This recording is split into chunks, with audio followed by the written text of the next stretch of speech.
வணக்கம். ஹெல்த்தியான டேஸ்டியான கீரை கடையல் எப்படி பண்ணலாங்கிறத பார்க்கலாம்.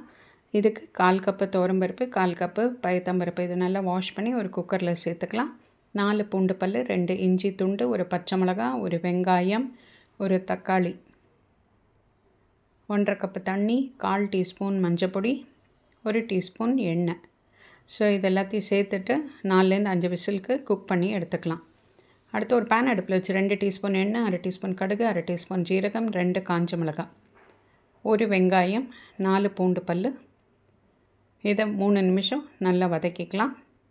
ஒரு பஞ்ச் முளைக்கீரையை நல்லா அலசிட்டு வாஷ் பண்ணி சேர்த்துருக்கேன். நல்லா மிக்ஸ் பண்ணி கொடுத்துட்டு கீரை நல்லா வேகிற வரைக்கும் வச்சிடலாம். இப்போ இங்கே பருப்பு நல்லா வெந்தாச்சு. இதை நல்லா மசித்து ரெடி பண்ணிக்கலாம். கீரை நல்லா வெந்த அப்புறமா இந்த பருப்பை இதோடு சேர்த்துட்டு 1/4 கப்பு தண்ணியும் சேர்த்துடலாம். உப்பு 1/2 டீஸ்பூன், 3/4 டீஸ்பூன் சாம்பார் பொடி. இப்போ இது எல்லாத்தையும் நல்லா மிக்ஸ் பண்ணி கொடுத்துட்டு ஒரு 3லேருந்து 4 நிமிஷம் நல்லா கொதிக்க வச்சு இறக்கிட்டால் நம்மளோட யம்மி அண்ட் டேஸ்டி கீரை கடையில் ரெடி. ஸோ நீங்களும் ட்ரை பண்ணி பாருங்கள். தேங்க்யூ.